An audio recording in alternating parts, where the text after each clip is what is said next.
Trump کی جانب سے اسرائیلی وزیر اعظم نیتن کے کہنے پر ایران جنگ شروع کرنے اور پھر اب نیتن کی جنگی پالیسی اور ان کی ایران کے خلاف بڑے پیمانے پر دوبارہ جنگ شروع کرنے کی خواہش کی وجہ سے دنیا بھر میں امریکہ کی طاقت اور اس طاقت کا تاثر دونوں مسلسل کمزور ہوتے جا رہے ہیں۔ ٹرمپ ایک بات کرتے ہیں اور نیتن اس پر عمل نہیں کرتے ہیں۔ ٹرمپ مزید زور دے کر ایک اور دعویٰ کر دیتے ہیں اور نیتن اس کی بھی خلاف ورزی کر دیتے ہیں، اور لبنان میں اسرائیل کی جانب سے جنگ بندی معاہدوں کی مسلسل خلاف ورزیوں اور ان خلاف ورزیوں کے جواب میں ایران کی کارروائیوں نے اس تاثر کو مزید مضبوط کر دیا ہے، کیونکہ امریکی صدر ٹرمپ کی وارننگ، دھمکیوں اور حتی کہ درخواستوں کے باوجود اسرائیل نے کل رات اور آج صبح ایران کے خلاف جوابی کارروائیاں کی، جن پر ایران نے آج ایک بار پھر اسرائیل کی طرف میزائل داغ کر جواب دیا ہے۔ اہم بات یہ ہے کہ اسرائیل اور ایران کے درمیان حملوں کا یہ سلسلہ ہفتے کی رات کو اس وقت شروع ہوا کہ جب امریکہ کے ساتھ لبنان میں سیز فائر پر اتفاق کے باوجود اسرائیل نے جنوبی لبنان میں بڑے پیمانے پر حملے کیے، جس کے بعد ایران نے ایک بار پھر امریکہ اور اسرائیل کو وارننگ دی کہ اگر اسرائیل اپنی کارروائیاں جاری رکھتا ہے اور خاص طور پر بیروت کے علاقے داہیہ میں حملے کرتا ہے تو پھر ایران بھی اسرائیل کو جواب دے گا، کیونکہ لبنان میں اسرائیلی کارروائیاں سیز فائر کی خلاف ورزی ہیں۔ مگر ان دھمکیوں کے باوجود کل اسرائیل نے بیروت کے علاقے داہیہ میں ایک بڑی کارروائی کرتے ہوئے متعدد افراد کو شہید کر دیا، جس کے بعد کل رات کو ہی ایران نے اعلان کر دیا کہ اس نے لبنان میں حملوں کے جواب میں اسرائیل کی طرف براہ راست میزائل داغے ہیں۔ ایران کی پاسداران انقلاب نے ان حملوں کی لانچنگ کی ویڈیو بھی جاری کی ہے، جبکہ ایران کے ایک شہر سے سامنے آنے والی ایک ویڈیو میں یہ بھی دیکھا جا سکتا ہے کہ ایک چوک پر ایرانی شہریوں کی ایک بڑی تعداد ایران کے پرچموں کے ساتھ جشن منا رہی ہوتی ہے۔ ویڈیو میں دیکھا جا سکتا ہے کہ اسی دوران ایران کی جانب سے اسرائیل کی طرف داغے گئے میزائلز کو دیکھ کر شہری بلند آواز میں جشن مناتے ہیں۔ اہم بات یہ ہے کہ ایران کے ان حملوں کے بعد اسرائیل کی جانب سے جوابی کارروائیوں کا اعلان سامنے آنے سے پہلے ہی امریکی صدر ٹرمپ سرگرم ہو گئے تھے، اور ٹرمپ نے متعدد امریکی میڈیا آؤٹ لیٹ سے گفتگو کرتے ہوئے نہ صرف ان حملوں کو ڈاؤن پلے کرنے کی کوشش کی اور جنگ بندی کو برقرار رکھنے پر اصرار کیا، بلکہ یہ رپورٹ بھی سامنے آئی کہ ٹرمپ نے اسرائیلی وزیر اعظم نیتن کو فون کر کے تحمل سے کام لینے اور ایران کے خلاف حملے نہ کرنے کی اپیل بھی کی۔ صدر ٹرمپ نے فاکس نیوز سے بات کرتے ہوئے کہا تھا کہ وہ نیتن کو ہدایت دیں گے کہ ایران کے خلاف جوابی کارروائی نہ کریں، جبکہ ٹرمپ نے فائنینشیل ٹائمز سے فون پر بات کرتے ہوئے کہا کہ نیتن کے پاس ایران کے ساتھ ہونے والے کسی بھی معاہدے کو قبول کرنے کے سوا کوئی راستہ ہی نہیں ہوگا۔ ٹرمپ کا مزید کہنا تھا کہ تمام فیصلے میں کرتا ہوں اور نیتن کوئی فیصلے نہیں کرتا، جبکہ ٹرمپ نے فاکس نیوز سے گفتگو کے دوران یہ بھی کہا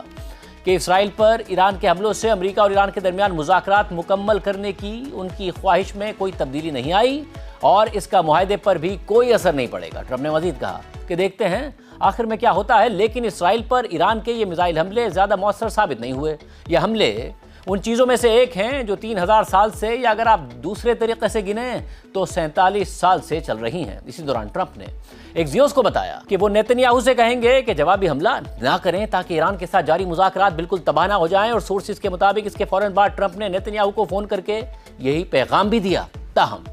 ایک امریکی عہدیدار کے مطابق ٹرمپ اور نیتن کی گفتگو اچھے انداز میں ہوئی، لیکن نیتن نے ٹرمپ کی درخواست کی مخالفت کر دی تھی۔ امریکی عہدیدار کے مطابق ٹرمپ نے گفتگو کے دوران نیتن کو واضح طور پر بتایا کہ یہ سلسلہ ختم ہونا چاہیے۔ امریکہ نے ان حملوں کی نہ تو حمایت کی اور نہ ہی ان سے اتفاق کیا، اور پھر چند گھنٹوں بعد نیتن نے ایران پر حملوں کا حکم دے دیا اور تہران، اصفہان اور تبریز سمیت متعدد ایرانی شہروں پر اسرائیلی فوج نے میزائل حملے کر دیے۔ اہم بات یہ ہے کہ ان حملوں میں اسرائیل نے تہران کے قریب ماہ شہر پیٹروکیمیکل پلانٹ کو بھی نشانہ بنایا۔ اسرائیلی فوج کی جانب سے جاری کی گئی حملوں کی ایک ویڈیو میں ایک ایرانی علاقے میں ہونے والے بڑے دھماکے کے مناظر دیکھے جا سکتے ہیں۔ ماہ شہر پیٹروکیمیکل پلانٹ پر حملے کے بعد اس اہم مقام پر بڑی آگ لگ گئی، جس کی آج ایک ویڈیو بھی سامنے آئی ہے، جس میں دیکھا جا سکتا ہے کہ آگ لگنے کے بعد دھوئیں کے گہرے بادل اٹھ رہے ہیں، جبکہ ایرانی میڈیا کے مطابق اس حملے سے پلانٹ کا کچھ حصہ متاثر ہوا ہے۔ اس کے علاوہ آج صبح بھی اسرائیلی فورسز نے ایران کے اندر مختلف علاقوں میں مزید حملے کیے، جس کے بعد آج ایران نے ایک بار پھر ان حملوں کے جواب میں اسرائیل کی طرف بڑے پیمانے پر میزائلز کے ذریعے حملہ کر دیا۔ ان حملوں میں سے ایک حملہ اسرائیل کے ساحلی شہر حیفا کی طرف بھی کیا گیا، اور اس حوالے سے ایرانی فورسز نے دعویٰ کیا ہے کہ انہوں نے ماہ شہر پیٹروکیمیکل پلانٹ پر حملے کے جواب میں حیفا میں ایک پیٹروکیمیکل پلانٹ کو نشانہ بنایا ہے۔ اس کے علاوہ دیگر ملٹری ٹارگٹس پر بھی حملے کیے ہیں۔ اسی طرح مقبوضہ مغربی کنارے میں متعدد غیر قانونی اسرائیلی سیٹلمنٹس پر بھی حملے رپورٹ ہوئے ہیں۔ ایران نے آج ہونے والے حملوں کی لانچنگ ویڈیو بھی جاری کی ہے، جس میں ایران کے مختلف علاقوں سے میزائل لانچ ہوتے ہوئے دکھائی دیتے ہیں، تاہم ایران نے ان ویڈیوز کی لوکیشن کو